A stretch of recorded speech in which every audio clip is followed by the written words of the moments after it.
fahatimy fahavalo teo nanao hoe Jesosy nilaza taminy hoe mitsangana eto ny fandrinao ka mandehana dia niaraka tamin'izay dia sitrana lay lehilahy ty ten'Andriamanitra ty dia milaza tantarana lehilahy anankiray izay narary nandritry ny 70 taona ary rehefa narary nandritry n'izay 70 taona izay izy dia tsy hoe akory hoe taiza izy fa tamin'ny toerana anankiray izay fanetsehana ny herin'Andriamanitra nisy toerana anankiray izay natsoina hoe Betesda dia tao amin'izay toerana izay misy piscine zay na dobo zay rehefa amin'ny fotoana ao amin'ny 14 ten'Andriamanitra amin'ny jaona 5:14 dia milaza hoe misy anjely alefan'Andriamanitra mikasika an'io rano io ary rehefa midiny zay anjely zay dia zay olona tonga voalohany ao amin'ilay rano no mandray fanasitranana ary io lehilahy io dia nalemy le lehilahy ary mipetraka teo akaikin'le dobo teo izy niandry ny fotoana izay ahafahany miditra tao anatin'le dobo fa ny zavatra nampalahelo ry havana dia zao tsy mba navita niditra tao amin'ny dobo mihitsy ny lehilahy na dia hoe efa teo tena mariny ary izy fa nitsongolany olona foana izy noho ny amin'ny tsy fahafahany noho ny amin'ny satria izy malemy dia tsy afaka nandeha tao anatin'le dobo efa mariny fitahina izy fa votsitra foana ilay fitahina noho ny amin'ny zavatra izay manavesatra anazy votsitra foana izy amin'ny fitahin'Andriamanitra Trereto misy fitahina eo amin'ny lohanao efa tena kely paray fotsiny tsy atongavanao eo dia votsitra foana nandritra ny 70 taona tsy maty le lehilahy narary teo izy nandritra ny 70 taona tsy nandehandeha taiza izy fa teo akaikin'le dobo teo foana le dobo amin'io miditra fotsiny dia sitrana fa nandritra ny 70 taona le rangahy tsy niala teo tsy nety sitrana tsy nandray fanasitranana mihitsy ny olona rehetra mijery fotsiny izy lasa ny olona misongona anazy miditra ao anaty dobo dia mifaly sitrana fa izy teo avao nandritry ny 70 taona tsy fantatra hoe nandritry ny fotoana firy ianao zay niaritra teo amin'ny fiainanao nandritry ny fotoana firy ianao zay niaritra tao anatin'ny problème tao anatin'ny aretina tao anatin'ny korotana fanagejan'ny satana fanadevozan'ny satana fikortanana ao anaty tokantrano tsy mihetana fifaliana tsy fidiram-bola tsisy mandeha tsy fantatra hoe firy taona ianao zay niaina tao anatin'izany fa ty lehilahy ty nandritry ny 70 taona izy niaina tao anatin'ny aretina atao am-piangonana ihany mety atao am-piangonana ihany ianao mitsoro vavolombelona ny olona dia ianao mitehaka mahita ny fahagagana taon'Andriamanitra eo amin'ny fiainan'ny olona fa ianao tsy mety mahita mihitsy tsy mety mahita fahagagana mitranga mihitsiny tsy mety mahita famonjena mihitsiny mety manontany tena ianao hoe mbola ao ve izany Andriamanitra izany sao dia mba mandainga ary reny olona mijoro vavolombelo reny sao dia mba te izy boabo fotsiny ary reny olona reny fa tsy misy an'izany fahagagana izany satria ianao mety tsy mahita fahagagana mihitsiny eo amin'ny fiainanao fa tiako milaza aminao Jesosy Kristy tsy miova ho maty sy amen mbola eo izy rehefa tamin'ny fotoana amin'izay taty amin'ny 70 taona ny janonany lehilahy teo tsy fantatra hoe firy taona le lehilahy fa raha ohatra izy zany ka mbola zazakely 2 taona dia 70 taona izy zany teo avao fa tsy fantatra hoe firy taona le lehilahy tetra fa raha ataontsika hoe lehilahy 20 taona plus 70 taona 50 taona izy zany mbola teo fiainany androm-piainany rehetra niaritra tao anatin'izany fahoriana zany mety misy amintsika nanomboka voateraka ianao ka hatramin'izao mbola ao anaty fahoriana mbola ao anaty fijaliana mbola ao anaty aretina mbola ao anaty fahakiviana fa tiako milaza aminao ny fanjakan'Andriamanitra tsy teny fa hery misy hery ao amin'ny fanjakan'Andriamanitra misy hery ao amin'ny fanjakan'Andriamanitra tsy nafahany ty lehilahy tena azo fitahina teo amin'ny fanjakan'Andriamanitra dia noho ny amin'ny vesatra izay nanavesatra azy noho ny amin'ilay zavatra manavesatra azy izay tsy nafahany nietsika tahaka ny hafa rehetra sy ny ten'Andriamanitra ao amin'ny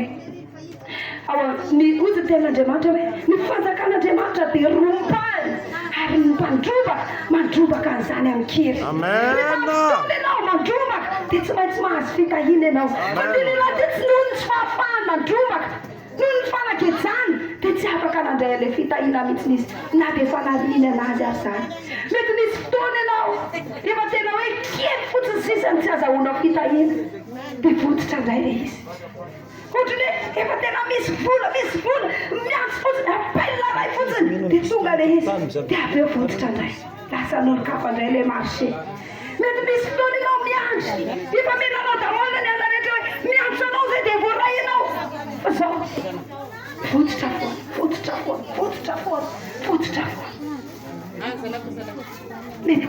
anao tebitebiny any anatin'ny fonao ahoana ihany ary za ny olona mahita fitahina za tsy mety mahita fitahina fa Andriamanitra ny havana tsy miova izy raha afaka mitany hafa izy mbola afaka mitanao koa afaka manao fagagana amin'ny fiainan'ny hafa izy afaka manao fagagana amin'ny fiainanao koa fa misy zavatra zay takiana Andriamanitra mampatonga anao ho voatara misy zavatra takiana Andriamanitra avy aminao misy hetsika zay tokony ataonao mahatonga anao ho voatara raha mijeritratsika ny tantaran'ity lehilahy ity tena Andriamanitra dia milaza fa fantatry Jesosy tsara mihitsy io lehilahy io hoe nandritra ny valo amin'ny telopolo taona izy mijanona narary teo ay Jesosy tsara ny situation zay manjoanao mety marary ianao androany mieritreritra ianao tsy hitan'ny Jesosy hoe zao problèmako zao hitan'ny Jesosy ay Jesosy tsara mihitsy hoe firy-taona ianao zay ny marary ay Jesosy tsara mihitsy hoe firy-taona ianao zay niaritra tao anatin'io fikorotanao tokantrano io ay Jesosy tsara mihitsy hoe firy-taona ianao niaina tao anatin'ny fanitrano fantatry Jesosy za fa misy zavatra takila aminao mahatonga le fagagana mitranga matetikitsika dia tsika ihany manakana ny fitahitsika tsy hitranga eo amin'ny fiainatsika matetikitsika ny zavatra ataotsika mahatonga tsika voafy tsy mahita ny fagagan'Andriamanitra matetika ny fomba fisainatsika mametratsika tsy ahita ny fitahin'Andriamanitra hito Andriamanitra raha nandany Jesosy nahita n'le lehilahy tonga le lehilahy dia nanantona azy Jesosy dia ozy Jesosy taminazy nanontany anazy izy nanontany anazy Jesosy hoe teo sitrana ve ianao teo sitrana ve ianao ina zavatra nitenen'le lehilahy taminazy mampatonga anazy sitrana ne fanontaniana tsotra nanontany an'i Jesosy anazy teo sitrana ve ianao teo sitrana ve ianao fanontaniana toy izay ihany koa ny anontanian'Andriamanitra antsika androany mety marary ianao ara-bola marary ianao ara-pitahina marary ianao amin'ny fahatrana marary ianao amin'ny ara-batana mety marary ianao tokantrano fa ozy Jesosy teo sitrana ve ianao fanontaniana tsotra ny anontanian'i Jesosy fa raha mijerytsika valiny nataon'ity lehilahy ity dia ozy izy ka satria za malemy dia tsisy mibatana ka ao anatin'le dobo satria za malemy dia tsy afaka mihitsy ny avy dia lasa vototra foana efa tokony efa toroko le izy dia misy misongona foana satria za malemy tsy afaka miady be zavatra risana be loatra amin'ny fanomezan-tsiny ny hafa fanomezan-tsiny ny zava-mitranga mety misy amintsika anontaniana ianao hoe teo afaka amin'ny fahantrana le izy zany le fahantrana zany tena efa tena zay menakavy mihitsy hatrany ny dadabe anay za mahanitra tena hoe impossible mihitsy ny ananako arena Jesosy manontany ianao te anakarena ve ianao teo sitrana ve ianao ka le izy ane dia zao tsy manam-bola zay andehanana any amin'ny hôpitaly le vola tsy misy mihitsiny teo sitrana ve ianao Jesosy dia hitsapany ty lehilahy ty dia afantatra hoe inona ny zavatra tena hoe priorité an'ity lehilahy ty inona ny zavatra endrasany ty lehilahy ty fa tsy arak'ilay nendrasana taminazy ny zavatra navaliny fa filazana ny zavatra zay ataon'ny olona fanakianana ny ataon'ny hafa ndray nataony ka no fanomezan-tsiny ny hafa ny nataony ka dadanay ange tsy nampianatra anahy dia zany mampatonga anahy tsy tafity ka dadanay ange tsy niramahanay dia zay mampatonga anay ohatry mitsipozipozy ohatr'izao hoe sia teo sitrana ve ianao teo sitrana ve ianao fa Jesosy tonga hanome antsika fiainana be dia be samy fiainana zany feno fanasitranana zany samy fiainana zany feno fitahina zany samy fiainana zany feno areny zany feno voly zany feno ny zavatra rehetra zay ilainao zany fiainana omeny Jesosy zany fa fanontaniana tsotra ny apetrany aminao androany teo afaka ve ianao teo afaka ve ianao mbola ao aminao ve le fanomezana tsiny ny hafa foana fa satria mbola ao anatinao zany dia tsy afaka ny andray fanasitranana mihitsy ianao ozy izy Jesosy tamin'ity lehilahy ty nitsapainy Jesosy amin'izay le lehilahy ozy bon raha izay zavatra be dia be zay no nanavesatra anao mampatizay mampatonga anao tsy sitrana dia zao mitsangana ozy Jesosy ataon'ny andininy fahavalo mitsangana eto ozy izy mitsangana ary eto ny fandrinao ina zavatra ty Jesosy lazay neto hoe mitsangana inao zay zavatra manavesatra anao afitsoro le zavatra manavesatra anao dia mialaty eo mitsangana ianao miasa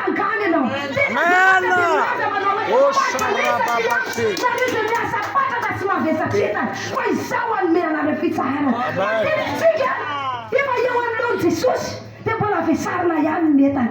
Jesosy efa milaza fa mankaneza ty amiko fa zaho anome fitsarana. Mitsangana ozy izy, mankaneza ty amiko fa izaho anome anao fitsarana. Mitsangana ozy Jesosy, mankaneza ty amiko fa izaho anome anao fanasitrana. Mitsangana ozy Jesosy, mankaneza ty amiko fa izaho anome anao famonjena.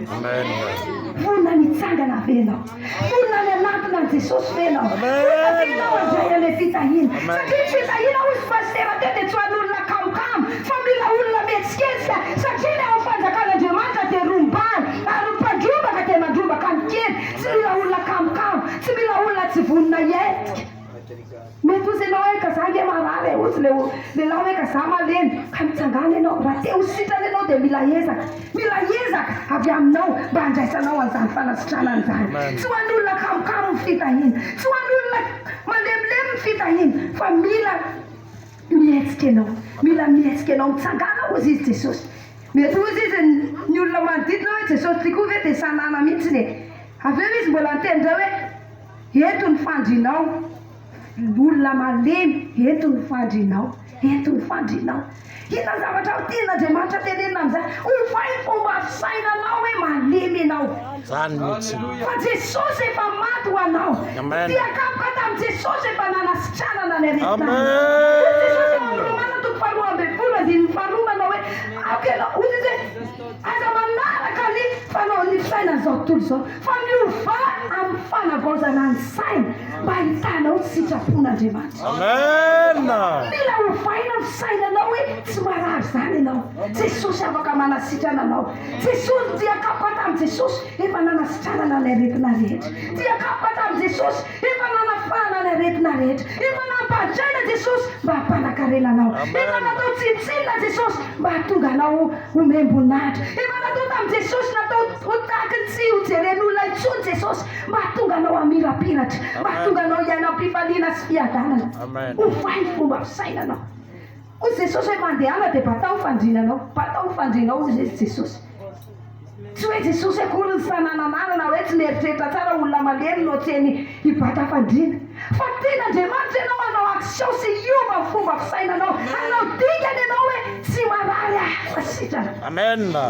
Satria ny fanasitranana tsy hoe lavitra, ny fanasitranana kaiky, fa mila ianao mandrombaka, mila ianao maka, mila ianao mivonona mandray, mila ianao mivonona mandrombaka an'ilay fitahinao. Tsy mila kamokamo ianao, tsy mila kivikivy ianao, tsy mila mihitsy ianao manao ny fisaina n'izao tontolo izao. Meny amin'izao tontolo izao mandeha amin'ny fahatsapana izy marary ny tombo, tsy handeha. Mandeha amin'ny fahatsapana izy marary ny loha, atory ahy. Marary ny vazaka, tsy ahitsinan-kanina, tsy izany. Ao amin'Andriamanitra mila mihetsika ianao arak'izay zavatra tenenin'Andriamanitra. Inona tenenin'Andriamanitra ny situation anao? Marary ve ianao androany? Tiakapoka tamin'i Jesosy efa nanasitranana anao. Dikan'izany tsy marary ianao. Mety mahatsapa ianao marary androany, fa tsy marary ianao. Fa Jesosy efa nanasitrana anao efa 2 arivo taona lasa zay. Efa nahazo fanasitranana ianao, fa ny sainao fotsiny mila amboarina kely. Tsy hanaraka an'ilay zavatra tenenin'ny vatanao. Fa io nofo io mamitaka. Fa izay tenenin'Andriamanitra ihany ny marina. Ny fahitantsika mamitaka fa ny tenenin'Andriamanitra ihany ny marina. Ozy Jesosy mandehana ozy izy. Dikany hoe mandehana dia izao, manaova tahaka ny efa sitrana, manaova tahaka miaina, tahaka ny efa miaina, tahaka ny efa mandray an'ilay fitahina. Inona zavatra iandrasanao? Miana tahaka an'izany. Atao ohatran'ny efa sitrana ianao. Raisy fotsiny ilay fanasitranana dia manaova ilay zavatra tsy nataonao hatramin'izay. Raisy fotsiny ilay fitahina dia atao daholo ilay zavatra tokony ataonao rehetra. Jesosy mitsangana, manapa-hevitra hiala amin'ilay situation, manapa-hevitra tsy amin'ny tsiny ny hafa intsony, fa manapa-hevitra mandrosoa eo anatrehan'Andriamanitra. Manarakarak'izay amboary ny fomba fisainanao, fa tsy izay zavatra hitan'ny masonao, tsy izay zavatra tsapanao ny marina, fa izay zavatra tenenin'Andriamanitra. Ary mandehana ianao dia manombo miaina amin'ilay fitahina, manombo miaina atao ohatran'ny efa nahazo ozy izy ny tenin'Andriamanitra, atao ohatran'ny efa nahazo ianao. Rehefa izay tanterahinao, hitanao fa amirapiratra ny fangakan'Andriamanitra, amirapiratra ny herin'Andriamanitra. Andriamanitra afaka manasitrana anao efa, afaka manao fangagana izay tsy takatry ny sainao izy. Hitanao raha mijentsika ao amin'ny maka toko fapoly dia mahitsika tantarany Bartimeo ilay tsara. Rehefa nandre zay nandalo tao Jeriko Jesosy dia inona ny zavatra natao? Niantsoantso an Jesosy izy. Niantsoantso an Jesosy izy dia nakeo anatrehany Jesosy. Natsoiny Jesosy nakeo aminazy. Dia rehefa nanontany Jesosy izy hoe inona ny zavatra tianao ataoko aminao? Dia ny zavatra nafinahitra dia izao. Tsy nametsiry izy hoe ka ilay ray aman-dreniko mihitsy nge tsy niraharahanahitra amin'izay. Ka tsy nitondra natany amin'ny hôpitaly ka tokony efa hiratra fa hozy izy fotsiny izy mba hampahiratanao maso. Amen. Zay fotsiny ny andrasan'Andriamanitra amintsika. Nifampikitsika anazy hoe Jesosy hampahiraty fotsiny masoko. Hampahiraty fotsiny masoko. Fantaniana tsotra ohatran'izay foana ny anontaniany Jesosy. Inona ny zavatra tianao? Inona ny zavatra tianao? Fa rehefa izay zavatra izay tokony teneninao anatrehan'Andriamanitra, rehefa izay zavatra izay fotsiny mameno ny sainao dia manomboka mitsangana ianao, dia batao ny fandrinao dia mandeha any. Mitsangana ianao dia amboarina ny fisainanao dia miana amin'ny fiainanao. Amboarina fotsiny fomba fisainana. Tsy sarotra manaradia an'Andriamanitra fa mila manao mihetsika, mila anao tsy kamokamo, mila anao tsy mipetrapetraka fa mila ianao manao action. Mila foana ianao manao action eo anatrehan'Andriamanitra. Mampiseho ianao ny fahavononanao fa tena voatay ianao, tena handray fitahiana ianao. Mampiseho ianao ny fahavononanao hoe Andriamanitra dia afaka manao fangakana eo amin'ny fiainako. Amen. Mety marary ianao androany, mety marary ara-batana mihitsy ianao, fa Jesosy androany manontany ianao, te ho sitrana ve ianao? Te ho sitrana ve ianao? Te ho sitrana ve ianao? Any amin'ny dika teny anglisy tenin'Andriamanitra hoe sitrana io dia hoe wall na hoe fanaovana restauration tanteraka. Izany hoe tena famerenana ny fiainanao amin'ny laoniny tena ilay tian'Andriamanitra hanombohana anazy mihitsiny. Izay ilay fanasitranana tian'Andriamanitra nanontaniana an'ito lehilahy iny hoe te ho afaka tanteraka ve ianao? Te ho averina amin'ny laoniny mihitsy ve ny fiainanao? Tianao mihitsy ve ho alamina tsara ny fiainanao? Ary mitovy amin'izay ihany ny fanontaniana izay mipetraka amintsika androany havana. Te ho afaka ve ianao? Tianao averina amin'ny laoniny programan'Andriamanitra amin'ny fiainanao mihitsy ve ny fiainanao androany? Tianao ve ilay sitrapon'Andriamanitra mihitsy no amerenan'Andriamanitra ny fiainanao? Tianao ve ho afaka tanteraka amin'ny aretinao io verina ohatran'ilay tsy nisy aretina mihitsy ianao hatramin'izay? Tianao ve miaina amin'ilay programan'Andriamanitra nandefasana an'i Jesosy mba hampanankrenanao? Tianao ve ny amerenan'Andriamanitra anao amin'izay? Amen. Ilao ny fanomezana tsiny ny hafa dia mitsangana. Mitsangana ary manapa-hevitra miova amin'ny fomba fisainana dia raisy ny fitahinao, raisy ny fitahinao. Ten'Andriamanitra dia milaza fa izy dia Jehovah Andriamanitra ny nofo rehetra, tsy misy zavatra mahagaga izay tsy hain'Andriamanitra atao. Ten'Andriamanitra dia milaza manao hoe misy zavatra mahagaga izay tsy hain'Andriamanitra atao fa amin'ny fisainantsika olombelona mety sarotra be ny manapaka ny problemanao fa amin'Andriamanitra tsy misy zavatra sarotra loatra ka tsy hain'Andriamanitra. Tsy misy zavatra sarotra loatra ka tsy hain'Andriamanitra atao.